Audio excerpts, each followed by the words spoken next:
Sid Meier's Civilization is a 4X strategy series that has stood the test of time, delighting players with endless possibilities for building their own civilization from scratch. Expanding your fledgling group of tribespeople in 4000 BCE into an empire where the sun never sets takes real investment, and along the way, you'll experience plenty of rewarding gameplay loops that tie the game's many systems together in satisfying ways. The latest entry in the series, Civilization VII, has evolved tremendously since its release in February of 2025. If you've watched reviews or playthroughs from around launch, you've probably heard about many of its rough edges. Thankfully, the developers have spent the past year addressing those issues through a steady stream of updates and improvements. In this video, I'll explore how the Test of Time update has reshaped the overall gameplay experience, and why I think Civilization VII is now in a much stronger place than it was at launch. Its journey is far from over, but if you've been waiting for the right time to jump in, I think now is an excellent time to hitch a ride. I'm Marvin, and welcome to Buddy Up Gaming.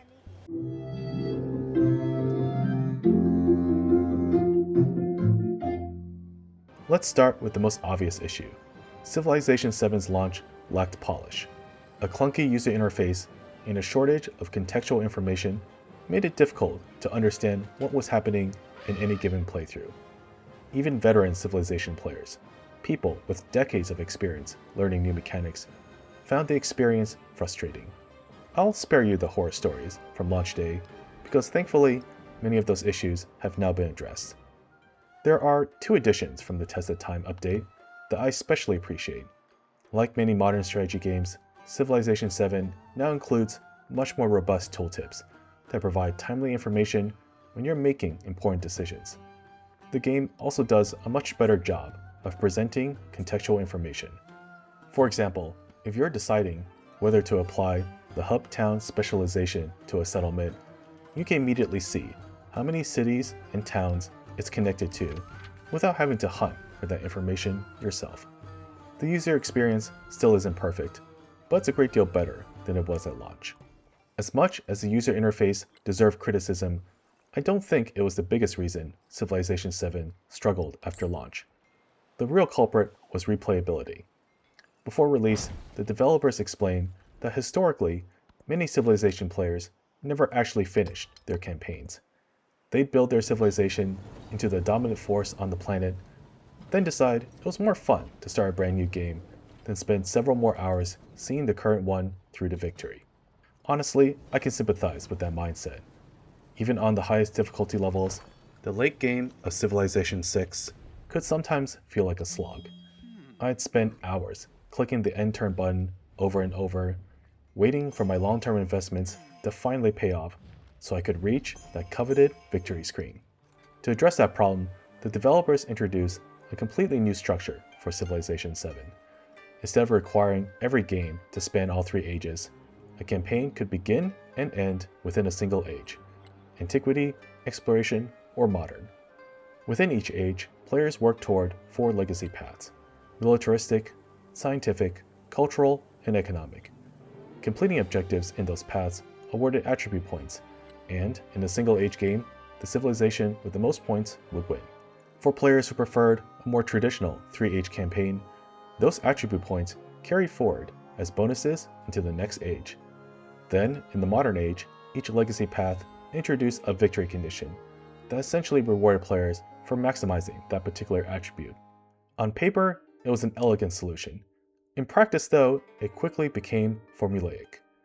Your accomplishments in previous ages rarely felt meaningful, and before long, specific metas emerged for each of the four victory conditions. Trying different leaders or civilizations didn't lead to a different strategy. More often than not, you were still following the same meta. You were simply doing it with a less optimal starting combination. So, how did the Test of Time update solve Civilization VII's replayability problem? The answer is surprisingly simple. Instead of treating each age as its own self-contained experience, Test of Time makes your decisions matter across the entire campaign. Gone is the framework of completing a run within a single age. Instead, every victory type now revolves around a single metric that you build throughout all 3 ages. Military victories revolve around dominion, which primarily comes from controlling settlements. Cultural victories are driven by tourism, generated from constructing wonders, displaying relics and artifacts, and triggering celebrations. Economic victories are based on GDP, earned through utilizing resources, constructing gold-producing buildings, and establishing trade routes. Finally, scientific victories are measured through innovation, and remain the only victory condition with a fixed objective: become the first civilization to reach 100 innovation, and maintain an active launch pad for 5 turns. The update also tackles one of Civilization's oldest problems, endgame fatigue. Rather than forcing every player to finish an entire campaign, the military, cultural, and economic victory conditions now use a moving threshold that becomes easier to reach as the age progresses. Beginning halfway through the exploration age, victory requires maintaining a specific multiplier over the second place civilization, with that multiplier starting at 6 times your rival's score. Imagine you've built a cultural powerhouse. You've displayed relics throughout the exploration age, constructed wonders across multiple ages, and kept your civilization in a near constant state of celebration.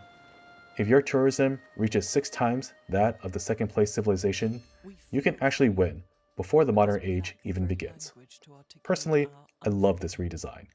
I wouldn't say the Test of Time update has elevated Civilization VII to the same beloved status as its predecessors, but I do think it puts the game in a fantastic position to benefit from future expansions, much like Rise and Fall and Gathering Storm transformed Civilization VI. As of this video's release, the scientific and military victories play out much as they did before. The biggest changes, in my opinion, are the cultural and economic victories.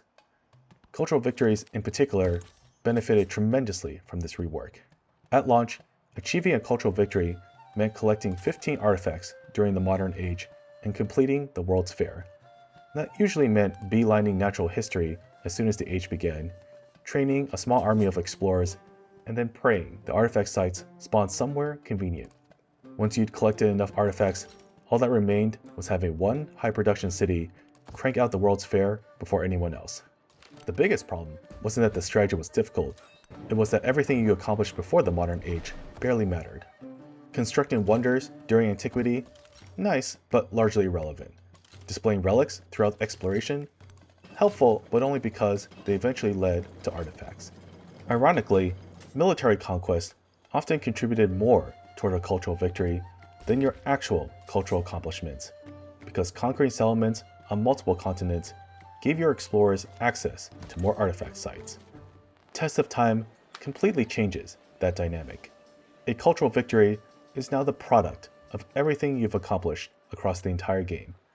Relics still matter, and displaying them during the exploration age remains one of the best ways to increase your tourism.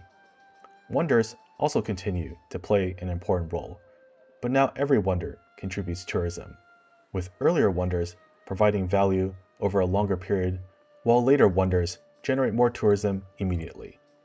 Even celebrations have become more meaningful. After unlocking the Entertainment Civic, triggering celebrations doesn't just strengthen your empire, it also increases your tourism. Most importantly, cultural victories are now about more than simply maximizing your own score. Because victory is determined by your tourism relative to your rivals, success depends just as much on limiting their progress as it does on growing your own. On higher difficulties like Deity, simply trying to outbuild the AI isn't a realistic strategy. The bonuses they receive will often outpace even the strongest openings. Instead, you'll need to weaken the civilizations generating the most tourism. That might mean conquering a rival that's filled its empire with wonders, pulling ahead technologically so your armies have the advantage, leveraging diplomacy to isolate your opponents, or simply overwhelming them with superior numbers. In other words, winning a cultural victory now demands strong military, scientific, and economic play alongside your cultural investments. To me, that's a much more satisfying design, because every system in the game contributes towards your ultimate goal. The Test of Time update also gave dedications a much-needed facelift. and I think they've added a tremendous amount of personality to every campaign. Originally, each victory type offered only a single benchmark to chase during an age. For example, in the Antiquity age, constructing 2, 5, and 7 wonders awarded progressively more cultural attribute points. Test of Time replaces that straightforward progression with a collection of major and minor triumphs. Major triumphs unlock dedications that provide bonuses at the start of the next age, while minor triumphs reward you immediately during the current one. Some triumphs, like First Blood, can only be claimed by the first civilization to complete them. Others, like What a Gaius, are available to anyone who meets the requirements. The result is a much more engaging sense of progression throughout each age. Some triumphs, like From Nagu to Nagu, offer powerful rewards but can be completed whenever it's convenient. Others, like the Library of Ashurbanipal, require careful planning if you want to finish them before the age ends. Competitive triumphs, like the Code of Hammurabi, encourage even more asymmetrical play as you race against rival civilizations to secure their bonuses first. None of these triumphs are individually powerful enough to make or break your campaign, and I think that's exactly why they work so well. They're low-stakes, rewarding objectives that constantly give you something interesting to pursue. In many ways, they're Civilization's version of catching Pokemon. Overall, I think the Test of Time update has transformed Civilization VII into a much more rewarding strategy game. Your decisions now carry meaningful weight across all 3 ages. Every victory type feels more interconnected, and each playthrough offers far more opportunities to adapt your strategy instead of following the same formula every game. There's still plenty of room for Civilization VII to grow, and I'm excited to see how future updates and expansions continue to shape the game. But if you've been waiting for the right time to jump in, or you've been thinking about giving the game another chance, I think that time is now. If you're new to Civilization VII, then check out our comprehensive beginner's guide for playing on the Test of Time patch. Otherwise, be sure to browse my Victory Guide series. In those videos, I'll cover effective leader and civilization combinations for each victory type across the Antiquity, Exploration, and Modern ages, along with the strategies that make them so effective. Thanks so much for watching. If you found this video helpful, be sure to leave a like and subscribe to Buddy Up Gaming for more family-friendly reviews, guides, and other gaming content. Take care out there.